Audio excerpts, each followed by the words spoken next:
Hello and welcome back to the TCM YouTube channel for the second of our season previews for the 8 women's regional sides. We'll start again. Hello and welcome back to the TCM YouTube channel for the second of our season previews for the 8 women's regional sides. It is the turn of the Blaze, and joining us is Jamie Ramage. Jamie, how are you? Good, thanks. How are you? I'm not too bad, thank you. Good stuff. I guess the elephant in the room here with the Blazers is the fact they're no longer Loughborough Lightning, which we've kind of known them as for a while, and Lightning the last couple of years. What do you make of the name change? I as somebody who was an adamant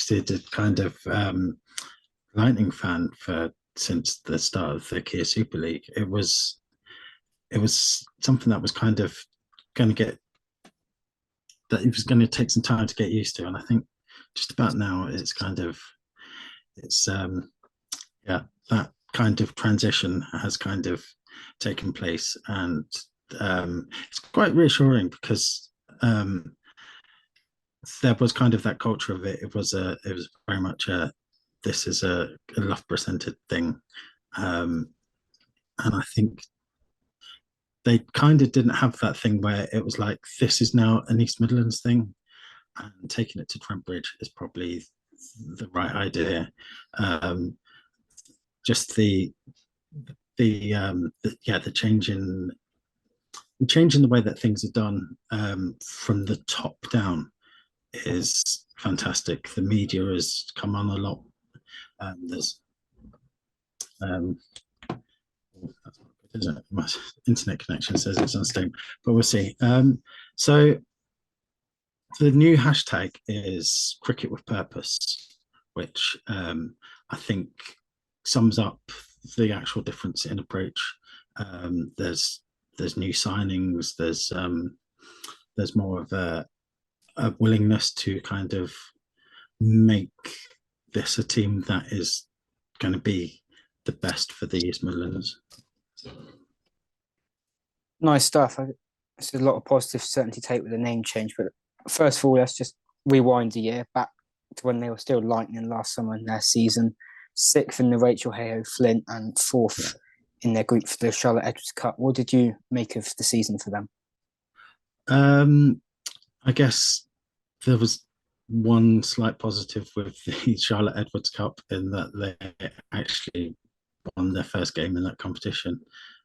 Otherwise, it was kind of another write-off season. I think a lot of the balance of the side was kind of more geared towards a 50-over side. There always seemed to be just that one batter light and maybe a strike bowler away from actually bowling teams out for decent totals, and then I guess the Bryces weren't always available, which had a big impact. And obviously, you can't blame them for going to play for Scotland. And it just felt like there was like 1 or 2 players away from actually being a very competitive side. They continued their very good record against Central Sparks, the only team that they haven't lost to in the Rachel Hayhoe Flint Trophy. I think it was ready for a change by the end, and I think the fact that you've seen that Chris Guest went on to coach the England under-19 World Cup team, and then there was Josie Groves coming through. What were positives, but otherwise it was a difficult season. You touched on the Bryces there, and Catherine in particular, who Flint stood out with the bat, a couple of hundreds, averaging over just shy of actually 60 in the end. What did you make of her season when she was available? Catherine is always one of them dependable players. You know that you're going to get steady bowling. She's a hard player to get away. So you're always going to have that kind of economy on your side. And then she just takes wickets at essential times. Batting wise, I think she's had better seasons. But but when you're in a side that is actually struggling for form, when you come in 2-3 wickets down and there's not many runs on the board, it does then become the captain. I've got to kind of deal with this, and that makes that little bit harder. I think Sarah Bryce is probably a very good batter, good solid wicket keeper, and I think they do have that sisterly connection and they bounce off well together. Good stuff. Away from the sisters, but staying with the batting department for now, Maria Kelly stood out a fair bit as well, especially in Charlotte Cup, striking over 150 down the order. What did you make of her? And she did it as well in 100 as well for a bit. Yeah, Marie's very good. Another very good player.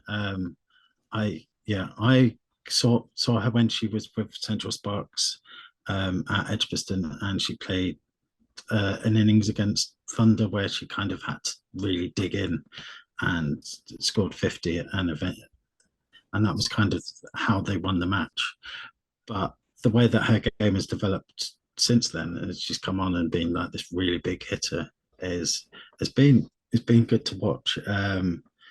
There was a preseason game where she kind of scored a very, very quick. I'm not sure if she got 100, but she scored a very quick pace, and she's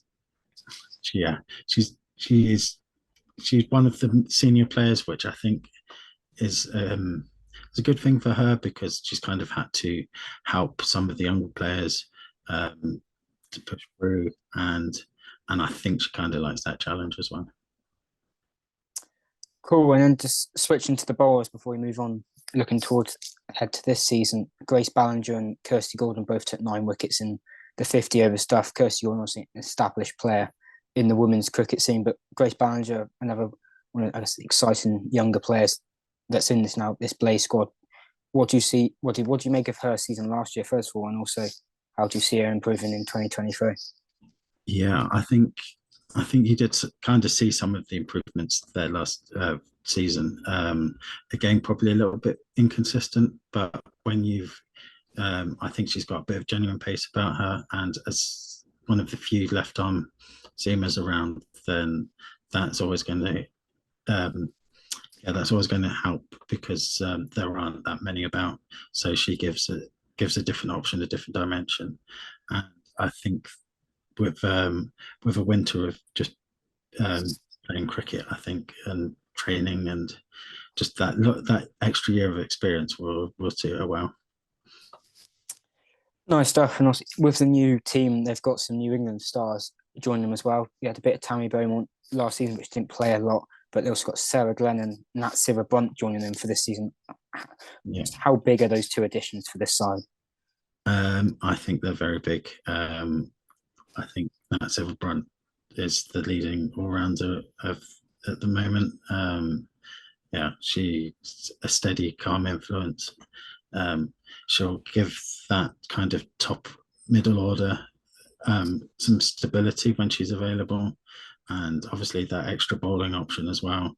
Because I think sometimes I think some of the games have kind of just got away from the Lightning as it was, and just that kind of that ability to keep keeping things tight in the middle would be invaluable. And then Sarah Glenn, who's on my wall here, one of the few kind of professional players that I've actually played against, and even back when she was like 13, she was just amazing.